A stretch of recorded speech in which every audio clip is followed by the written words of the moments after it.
이 부분을 여러분이 주목해서 봐야 되는 이유가 있습니다. 우리가 흔히 아브라함을 하나님이 시험하시려고 그래서 아브라함의 신앙을 드러내시기 위해서 이런 시험을 베푸셨다. 거기까지 알아요. 그 반도 못하는 겁니다. 자, 그래서 오늘은 제가 여러분들에게 완전한 이 말씀의 뜻을 여러분들에게 말씀을 드리겠습니다. 왜 성탄과 이게 관계가 있느냐? 예수님과 이게 무슨 관계가 있느냐? 우리 믿음의 조상 아브라함의 신앙의 문제, 개인적 문제가 아니냐? 그게 아니에요. 자, 하나님은 아브라함에게 100세에 얻은 아들 이삭을 데리고 모리아 땅으로 가서 그 모리아 땅의 한 산에서 제사를 드려라. 그러니까 이 기사를 읽게 되면 세상 사람에게는 충격이 될 겁니다. 하나님이 사람 잡아먹는 잔인한 군주처럼 보일 거예요. 그런 시선을 가지고는 기독교 신앙에 접근을 못합니다. 자, 모리아 땅으로 가서 거기 한 산, 그럼 모리아 산이라고 안 하고 왜 모리아 땅으로 가서 거기 한 산, 그럼 산이 또 있다는 얘기냐? 그리고 왜 하필이면 지금 아브라함이 사는 장소가 부엘세바인데 부엘세바에서 3일길이나 되는 그런 거리를 택해서 주변에 제단으로 삼을 만한 장소가 있을 거 아니에요. 3일 동안이나 걸려가지고 아브라함이 자기 자식을 죽여야 된다는 번제로 드리라고 했으니까 칼을 꼽아야 돼요. 걔를 죽여야 돼요. 그리고 걔를 산처럼 불태워 죽여야 됩니다. 그러니 그렇게 사랑하는 아들을 그것도 다른 손이 아니라 자기 손으로 죽여야 된다는 그 사실 때문에 3일 동안이나 고통을 받으면서 가게 만드시는 이유가 뭐냐? 그 이유가 뭐냐? 그러니까 여러분과 제가 이 하나님의 심오한 마음, 성경은 끝이 없어요. 다시 말씀드리지만 성경 안 보는 분들은 끝이 없는 그 깊은 세계를 접근을 못하고 있는 겁니다. 자, 왜 그러느냐? 이제 하나씩 풀어갑니다. 모리아 땅으로 가서 거기서 한 산, 모리아 산은 말이에요. 하단부가 있고 상층부가 있습니다. 모리아 산이라고 하는 줄기가 있는데, 자, 그 하단부가 해발 740m. 예루살렘이라는 그 장소가 고지대예요. 자, 해발 740m 정도에 있는 산이 하나 있는데 거기에 구약 성경 보게 되면은 아라오나의 타작마당에 나와요. 거기가 모리아 산이에요. 아라오나의 타작마당. 거기 솔로몬 성전이 지어집니다. 그래서 거기를 일컬어서 성전산이라고 하는 거예요. 성전산.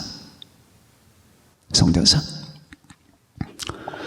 그 줄기를 따라 정상부로 올라가면은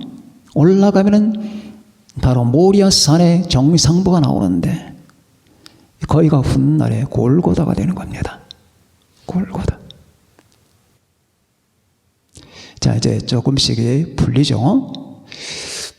하나님은 예수님이 탄생하시기 전 2000년 전에 자기 아들 독생자 예수님을 보내셔서 인간을 위하여 희생 제물로 삼으실 것을 미리 예시하신 겁니다. 그러니까 한 개인의 신앙의 연단과 훈련 그것만이 아니고 하나님의 마음을 우리에게 보여주시는 거예요. 자, 하나님께서 2000년 전에 예수님이 탄생하시기 2000년 전에 이 한 사건을 통하여 예수 그리스도의 구속 사건을 예시하는 겁니다. 아버지와 아들의 마음. 가라. 왜 하필이면 모리아냐? 모리아냐? 그래서 하나님께서 이 베푸신 이 사건 속에는 하나님의 웅대한 비전이 나타나는 거예요. 훗날에 솔로몬은 거기다 성전을 짓죠. 역대하 3장을 보게 되면 거기에 모리아 산에 솔로몬이 성전 짓기를 시작하더라라고 나옵니다. 그 성전, 예루살렘의 성전이 바로 거기에 지어져요. 거기서 북쪽 예루살렘 성벽을 넘어서 북쪽으로 조금만 더 올라가면 정상부가 나오고, 그 정상부의 이름을 우리는 골고다라고 합니다. 거기에 정확하게 하나님은 자신의 아들 예수 그리스도를 십자가에 못 박히게 넘겨주십니다. 자, 그러니까 이게 신비예요. 신비. 모리아의 신비는 바로 이겁니다. 우리 주님께서 이 땅에 오시기 전에 몇 개의 사건이 있었어요. 예를 들면 하나님께서 에덴 동산에서 아담과 하와에게 가죽 옷을 지어 입히시던 이런 장면하며, 이런 모든 것들은 전부 다 주님에 대한 예시거든요. 그 가운데 가장 웅대한 장면이 바로 이거예요. 이겁니다. 그러면은, 자, 이제 아브라함이 자기 아들 이삭을 데리고 갑니다. 이삭은 그 당시에는 성냥이나 아니면은 불을 켜는 도구가 없었잖아요. 그 불씨를 가지고 가는 거예요. 그 불씨는 자기가 들고, 이삭은 나무를 지고 가는 거예요. 번제 태워 죽여야 되니까 나무를 지고 가잖아요. 나무를 지고 산 꼭대기로 올라갑니다. 자, 십자가를 지고 올라가시는 예수님을 보여줘요. 이 아들이 말합니다. 아버지, 왜 그러느냐? 불과 나무는 있는데, 그럼 아버지께서 번제를 드리러 가신다고 하는데 번제할 어린 양이 어디 있습니까? 그건 하나님이 준비하실 것이다 라고 대답을 합니다. 그리고 정상부에 올라갔습니다. 그때 이삭의 나이가 몇 살인지는 정확하게 몰라요. 나타나질 않아요. 그러나 최소한 20 이상은 됐을 겁니다. 그러면은 그 늙은 아버지가 아브라함이 100세의 아들을 얻었으니까 지금 20만 쳐도 현재 나이는 120세가 됐다는 얘기인데, 그런 20세 청년이 아버지를 밀어뜨리면 그만이에요. 근데 아들은 아버지 하는 대로 가만히 있습니다. 아브라함만이 신앙이 있는 게 아니고 이삭에게도 신앙이 있는 거예요. 아버지가 자기를 챙챙 감습니다. 밧줄로. 이제 자기가 죽는다는 걸 알면서 이삭은 가만히 있습니다. 그리고 드디어 그 아이를 나무단 위에 올려놓고 칼을 잡고, 그리고 드디어 잡으려고 손을 번쩍 들었습니다. 그리고 내려치려는 순간에 하나님이 아브라함아, 됐다. 손대지 말아라. 자, 여기서 이제 하나님 자신의 마음을 보여주는 겁니다. 하나님은 인간 아브라함은 자기 아들에게 손대지 못하게 하셨습니다. 하나님이 독재자라고요? 하나님은 인간에게 손대지 못하겠어요. 그리고 자기 아들에게는 손대게 하십니다. 아브라함아, 손대지 말아라. 네가 네 아들 독자라도 내게 아끼지 아니했으니까 나는 이제 네 마음을 알겠다. 자, 하나님께서 왜 그걸 모르시겠습니까? 전지전능하신 분이 아브라함의 신앙이 수면 위로 떠오르게 만드시는 거예요. 그리고 만세에 앞으로 후세대 모든 사람에게 이 믿음의 조상의 믿음이 이런 것이며 너희들은 이런 자취를 따라와야 된다는 예시를 우리에게 보여주는 겁니다. 그래서 이삭을 바친 걸로 하나님이 받아주셨고, 그리고 2000년이 흐른 다음에 하나님은 자기 아들에게는 손을 대십니다. 처참하게 인간에게 채찍질을 당하고 온몸이 찢기고 가시관을 뒤집어 씌우고,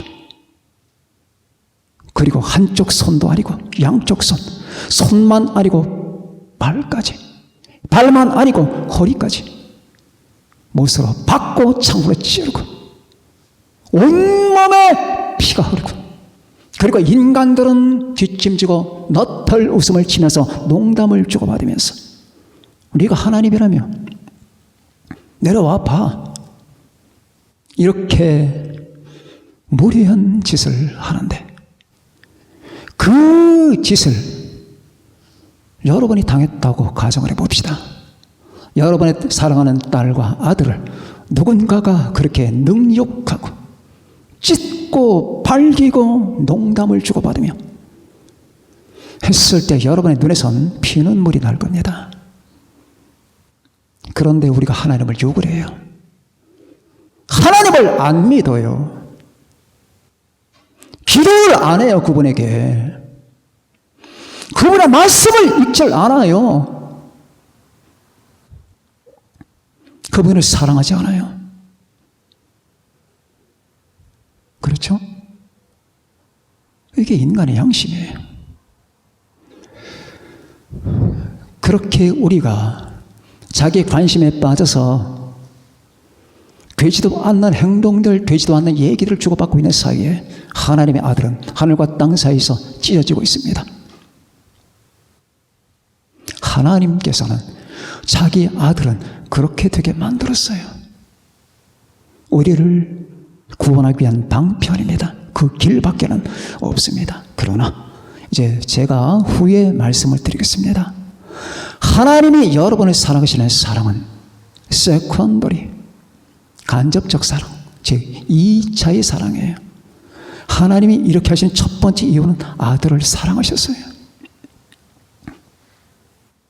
하나님 아버지가 자신의 아들을 지극히 사랑하시기 때문에 지금 이걸 허락하시는 겁니다.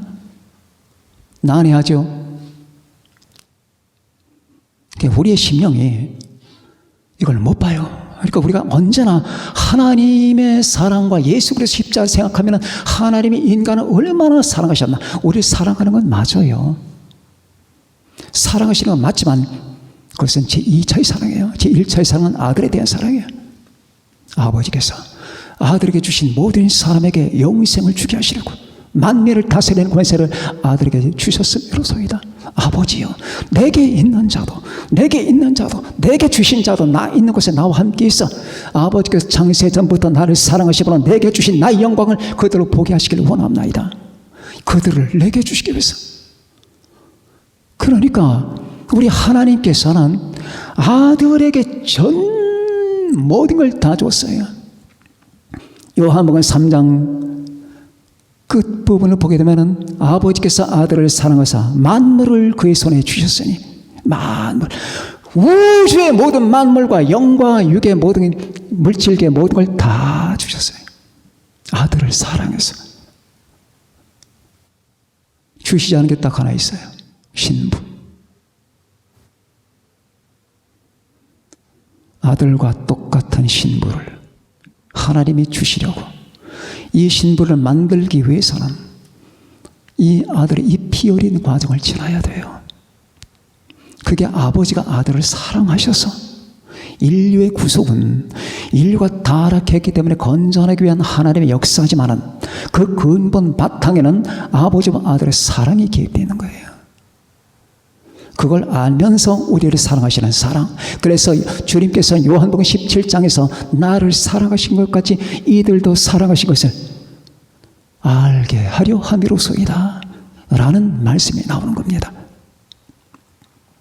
저주간에 이 모리아산에서는 아버지가 아들을 희생제물로 바치는 이 모든 사건이 이렇게 웅장하게 예시가 됩니다. 그리고 드디어 아브라함의 행위가 끝났을 때에 매하고 우는 소리를 보니까 양 한 마리가 걸려 있습니다. 뿔이. 그 양을 데려다가 제물로 드려요. 그 양이 예수님이에요. 예수님을 예시하는 겁니다. 여러분, 너무나도 정확하잖아요. 너무나도.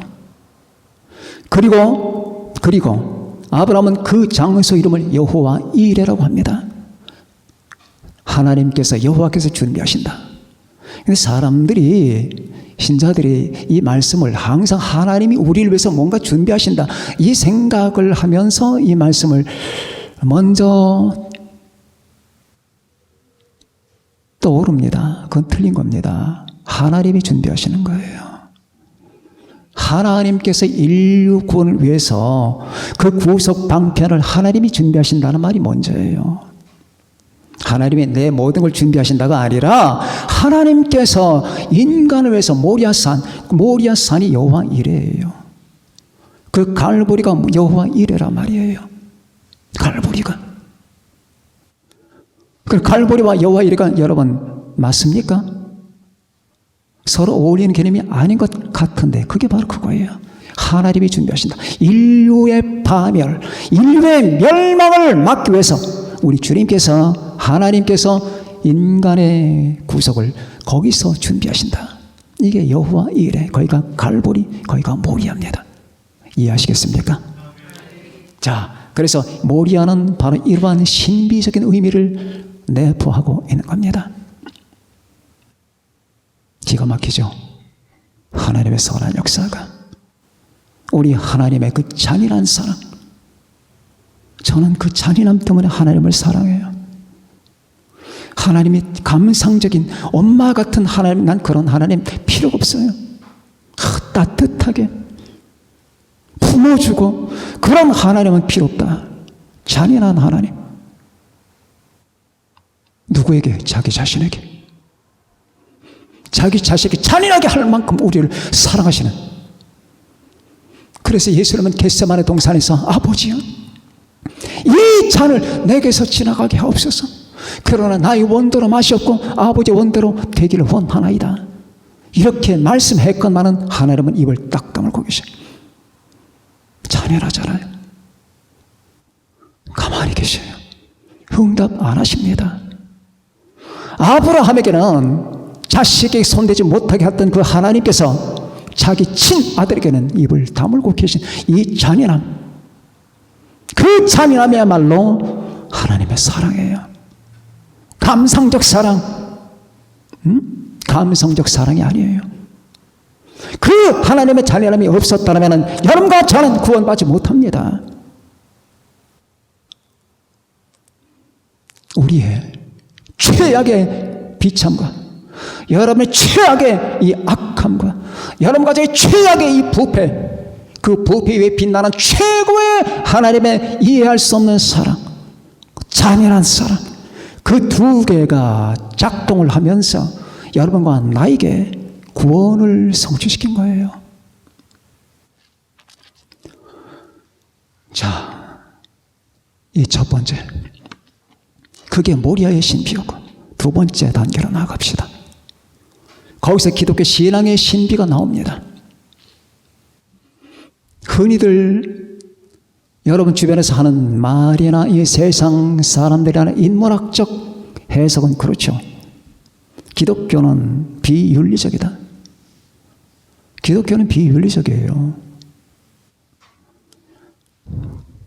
여러분, 세상이 공평한가요? 세상을 공평하게 보는 눈은 아주 어리석은 눈이에요. 세상은 원래 공평하지 않아요. 여러분, 지적 장애자로 태어난 아이가 정상적인 아이로 태어난 아이만큼 대접받나요? 못 대접받습니다. 그걸 똑같이 취급하려는 게 사람들이에요. 아니에요. 걔는 평생 동안 고생을 받아요. 그게 세상이에요.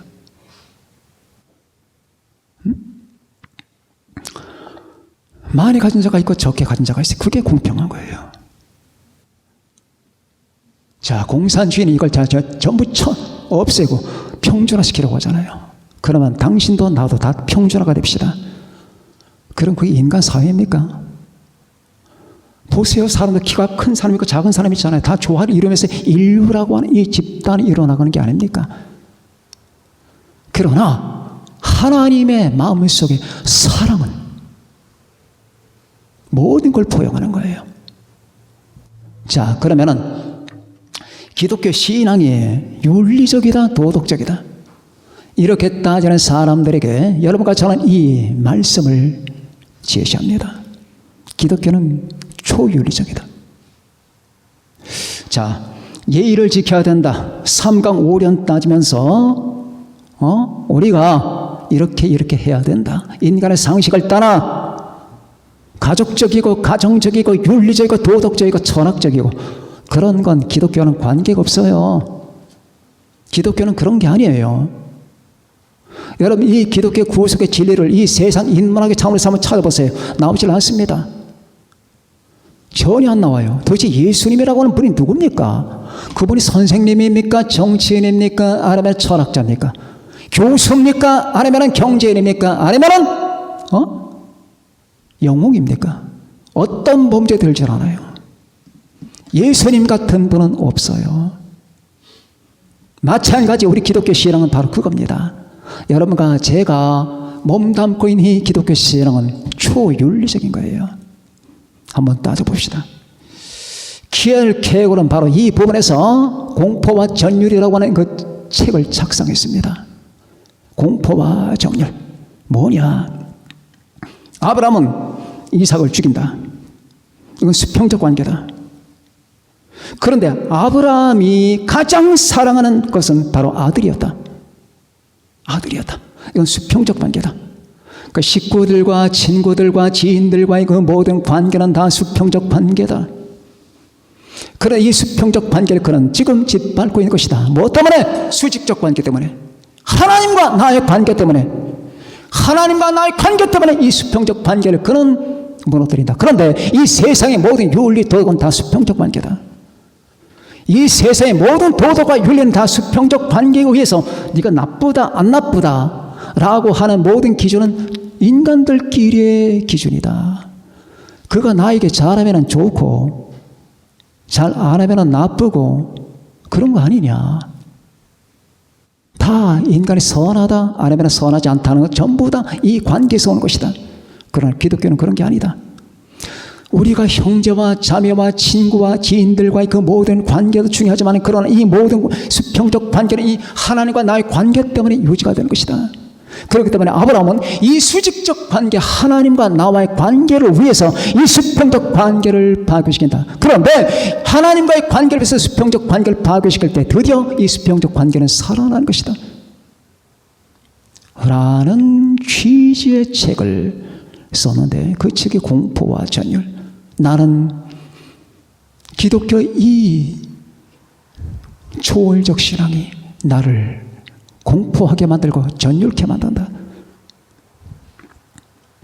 자, 바로 그겁니다. 여기서는 하나님의 초월적 사랑을 우리에게 보여주셨어요. 하나님의 초월적 사랑. 보십시오. 하나님이 자기는 가만히 있고, 야, 너희들은 다 나한테 희생해야 된다. 나를 최고로 생각해라. 응? 절대로 나 외에 다른 신을 두면 안 된다. 자기는 까딱도 안 하면서 아무런 희생도 없으면서 상처받지 않으면서 인간에게 상처를 요구하는 그런 신이라면 우리는 그 하나님을 온전히 못 믿습니다. 그렇지 않겠습니까? 그러나 성경 어디에 그런 흔적이 남아 있습니까? 성경 전체 속에 흐르는 건 하나님의 사랑입니다. 성경 전체 속에 흐르는 것은 하나님의 무한한 은혜입니다. 이 성경의 주제는 은혜거든요. 하나님과 인간의 수직관계, 이 수직관계를 채우는 하나님의 은혜, 이게 성경의 주제입니다. 그런데 이 성경에 나타난 이 주제는 인간의 도덕을 넘어서는 거예요. 하나님이 먼저 그렇게 하셨어요. 아까 말씀드렸잖아요. 모리아 산에서 하나님 아버지께서는 결국 2000년 후에 자기 아들을 희생시키십니다. 자기가 먼저 했어요. 누가 그렇게 합니까? 여러분, 하나님을 아셔야 돼요. 예수님을 아셔야 돼요. 이 세상의 많은 신자들, 많은 사람들이 하잘것없는 이 명분 때문에 우리 주님께 관심을 두지 않을 때 주님은 마구간에 오셨습니다. 그 오신 주님에게는 아무런 관심도 기울이지 않았습니다. 사람들은 자기 관심에 빠져서 마약 환자들은 마약 중독에 빠졌고, 담배 피는 사람은 담배를 피면서, 돈 버는 사람은 돈 벌고, 장녀들은 장녀 행동을 하고, 깡패들은 깡패 짓을 하고, 아니면은 연인들은 서로 간에 만나서 커피를 마시고, 아름다운 여러분 농담을 나누며 그렇게 살아가고 있을 그때에 어떤 누구도 우리 주 예수님이 이 땅에 오셨다는 사실에 대해서 관심을 갖는 사람은 없었거니와, 십자가에 못 박힐 때도 역시 그들은 자기 할 것 다 했습니다. 그게 사람이에요. 그리고 그게 여러분이에요. 그리고 그게 저고요. 우리는 하나님 앞에 무한히 부끄러워야 됩니다. 도대체 너는 뭐 하는 거냐? 너는 뭐냐? 네가 지금 추구하는 것과 네가 지금 생각하는 것, 네가 지금 마음을 두고 있는 그 모든 것들이 하나님 앞에서 진리의 관점에서 어떤 가치를 가지고 있느냐? 자, 언제나 저는 여러분을 끌고 갈보리로 갑니다. 갈보리 십자가 앞에 세우고 예수 그리스도 앞에 세웁니다. 그 십자가 앞에서 내가 가지고 있는 명분과 내가 가지고 있는 이 모든 관심들은 어떠한 의미와 명분을 가지고 있는 건가? 하나님은 하셨습니다. 하나님은 다 했습니다. 아무것도 안 한 상태에서 우리에게 요구하시는 분이 아니에요. 자, 출애굽기 20장을 보면은 나는 너를 애굽 땅 종되었던 집에서 이끌어낸 여호와다. 이 말을 잘 기억해 두세요. 너는 나 외에 다른 신을 두지 말라 나오죠. 십계명의 9절 한번 살펴보세요. 너는 나 외에 다른 신들을 내게 있게 하지 말라. 이 말부터 나온 게 아니에요. 나는 너를 애굽 땅 종 되었던 집에서 이끌어낸 너희 하나님 여호와다. 먼저 하나님이 이끌어내요. 먼저 하나님이 은혜를 주시는 거예요. 먼저 하나님 여러분과 나에게 사랑을 베푸시는 겁니다. 사랑과 절대 은혜를 베푸신 다음에 자기 생명조차 다 베푸신 다음에 그러니 너는 나 외에 다른 신을 두지 말라 해요. 아시겠습니까? 그러니 내가 너와 맺는 관계는 이 세상의 상식적 관계를 초월하는 것이다. 나는 너를 영원한 내 사랑 안으로 끌어들이고 내 영광으로 끌어들이길 바란다. 그렇다면 이런 믿음을 가져라 라는 뜻이에요. 너는 나 외에 다른 신들을 두지 마. 야, 이거 뭐야? 다른 신들을 두지 말래. 자기 외에는 그 말만 했어도 그건 진리예요. 왜? 다른 신은 없으니까. 그러나 하나님은 그것만 주신 게 아닙니다. 나는 너를 그 430년간 애굽 밑에서 이집트 밑에서 종살림하면서 가진 고통과 고초와 아픔을 겪던 너희들 거기서 건져낸 너의 하나님, 나는 너의 하나님 여호와다. 그러니 나 외에 다른 신을 두지 마라. 이게 하나님의 논리라 그 말이에요. 그 하나님의 논리는 너무나 정확한 겁니다. 하나님이 먼저 하신 거예요. 아시겠습니까? 하나님이 먼저 하셨다고요. 먼저 하신 하나님이라 그 말이에요. 나부터 생각하면 안 되는 거예요. 먼저 하나님을 앞에다 두는 거예요. 나부터 아니면 그 한 푼어치 가치도 없는 나 때문에 여러분의 신앙과 여러분의 믿음은 바로 여기서 출발하는 거예요. 이 넘치는 폭발력을 가지고 그렇구나. 하나님이 먼저 하셨구나. 우리가 사랑하면 그가 먼저 우리를 사랑하셨습니다. 우리가 사랑하면 그가 먼저 우리를 사랑하셨습니다. 맞아. 나는 기껏해서 내가 주일날 교회 가고 그냥 늦지 않게 가기만 하면 돼주지. 내가 헌금도 하고 그래 11조도 바쳤으니까 이 정도 해줬으면 됐지. 그건 썩어 빠진 신앙이라고 말이에요. 우리가 사랑하면 그가 먼저 우리를 사랑하셨습니다. 하나님의 사랑이 이렇게 우리에게 나타난 바 됐으니 하나님이 자기의 독생자를 세상에 보내시면 그로 말미암아 우리를 살리려 하심이라. 사랑은 여기 있으니 우리가 하나님을 사랑하는 것이 아니요 하나님이 우리를 사랑하사 우리의 죄를 속하기 위하여 화목 제물로 그 아들을 보내셨습니다. 우리는 너무나도 작은 존재예요. 여러분과 저는 아무것도 아니에요. 아무것도 아닌 것들을 가지고 이걸 섬기거나 이걸 위해 살면 안 된단 말입니다. 왜? 기독교 신앙의 이유는, 기독교 신앙의 이 원리는 바로 이겁니다. 하나님이 먼저 하신 거예요. 나는 너에게 주었다. 나는 너를 창조했다. 나는 너를 만들었다. 나는 너를 애굽 땅 종되었던 집에서 이끌어낸 너희 하나님 여호와다. 나는 내 아들을 주었다. 아시겠습니까? 하나님이 하신 거예요. 여러분의 눈에 여러분이 보이면 안 돼요. 우리 은총교인들은 그런 분은 안 계시겠죠. 여러분의 눈에 여러분이 보이면 안 돼요. 거울 앞에 서면 여러분이 보이면 안 된다 그 말이에요. 내가 지금 무슨 말을 하는 줄 아셔요? 거울 앞에 딱 서는데 나밖에 안 보여. 그건 죽은 자예요. 저건 아무것도 아니란 말이에요. 그 나를 갖고 가꾸고 머리 빗고 화장하고 하루에 목욕 몇 번 하고 그렇게 싸우고 나 때문에 내 건강 때문에 내 미모 때문에 그렇게 살아가는 게 아니에요. 여러분 일상사를 폐기하라는 말이 아닙니다. 거울 앞에 섰다. 저게 아무것도 아니다. 하나님이 모든 것이다. 나를 봐도 하나님이 보이고 주님이 보이고 너를 봐도 주님이 보이고 이 세상 모든 것들이 바로 주님의 그 형상과 주님의 임재와 주님의 사랑 가운데 있다는 사실, 그것부터 보여야 된단 말이에요. 그것부터 하나님이 먼저 하신 거예요. 자, 오늘 돈 벌러 가자. 나부터 보여. 나부터 돈 벌러 가자. 돈과 이 돈을 가지고 그리고 우리 집 식구 먹여 살리고 이 돈 가지고 집을 사고 차를 사고 이 돈 가지고 친구들과 여행을 가고 전부 다 자기란 말이에요. 그러니 우리의 심령이 썩어가는 거예요. 그렇게 하면 안 된단 말이에요. 나는 너를 애굽 땅 종되었던 집에서 인도하여낸 너희 하나님 여호와다. 하나님이 이 돈을 통해서 하나님이 보이고 널 통해서 하나님이 보이고 이 꽃을 통해서 주님이 보이고 예수가 보이고 우리는 먼저 주님이 보이는 자가 되어야 된다 그 말이에요. 이게 일반적 윤리를 초월하는 신앙이에요.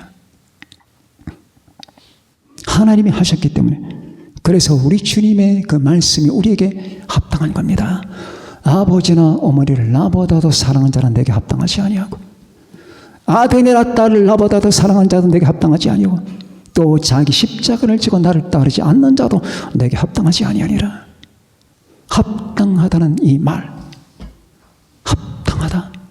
어떻게 우리가 주님께 합당할 수가 있을까요? 나 같은 존재가 어떻게 주님께 합당할 수 있을까요? 내가 어떻게 주님께 합당한 존재가 될 수 있겠냐는 말이에요. 불가능하겠죠. 그런데 그 불가능에 초를 더 칩니다. 그 불가능한 존재가 계속 주님과 관계없어. 아버지나 어머니를 더 사랑해. 아들이나 딸을 더 사랑하고 인간관계에 매몰이 됐다 그 말입니다. 그러니 어떻게 여러분과 제가 합당할 수가 있겠습니까? 합당하다는 것은 아버지나 어머니나 자식이나 딸을 초월하는 겁니다. 이게 바로 모리아 산에서 우리에게 보여준 신앙의 신비예요. 기독교 신앙의 신비는 바로 이겁니다. 하나님은 초월하셨다. 여러분과 나를 위해서 하나님 넘어서셨다. 자기를 넘어섰다. 우리도 마찬가지 주님의 은혜를 받고 주님의 사랑 가운데 있다면 우리도 우리 자신을 넘어서는 것이다. 이게 기독교 신앙의 본질이라고 말이에요.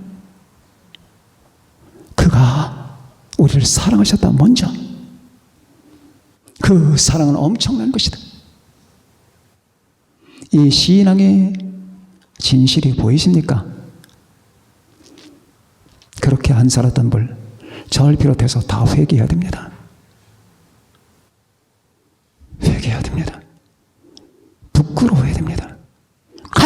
아파해야 돼요. 그렇게 살지 못했던 사람들, 하나님의 눈물 앞에서 웃고 다녀요?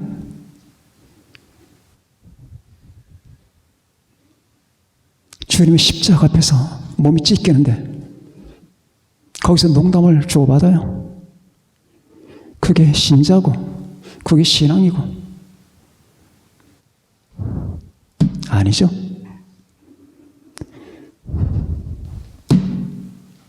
모리야.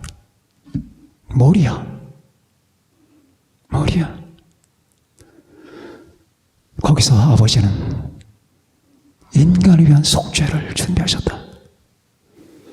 그거는 공포스러운 사랑이다. 잔인한 사랑이다. 아브라함은 3일길 동안 그 길을 갔다. 하나님은 2000년 전부터 그리고 영원 전부터 그걸 준비해왔다. 3일길도 얼마나 아픈가. 그런 하나님은 영원 전부터 아파하셨다. 예수 아들은, 하나님 아들은 영원 전부터 인간을 위한 십자가를 모색하고 계셨다. 이 사실이 보이는가? 그걸 위해서 주님께서 오신 거예요. 그걸 위하여 성탄절이 가능한 겁니다. 그래서 그 주님께서, 여러분의 주님, 나의 주님, 그 주님께서 인간의 몸을 입고 오신 것을 우리는 인카네이션, 성육신이라고 하는 겁니다. 여러분, 하나님이 여러분을 사랑하셨기 때문에 그렇게 하신 거예요. 버리지 않고 여러분을 거두시기 위해서. 그래서 영원히 아들에게 주시고 아들 안에서 영원토록 영광 속에 사랑 가운데 생명 안에 살게 하기 위해서 하신 그 하나님, 그 주님, 이 의미를 이 한 달 동안 여러분과 제가, 이 방송을 듣는 모든 사람들이 상냥하면서 살아가는 이 12월 한 달이 되기를 바랍니다. 기도하시겠습니다. 다 같이 오늘 말씀 생각하시면서 여러분 기도합시다.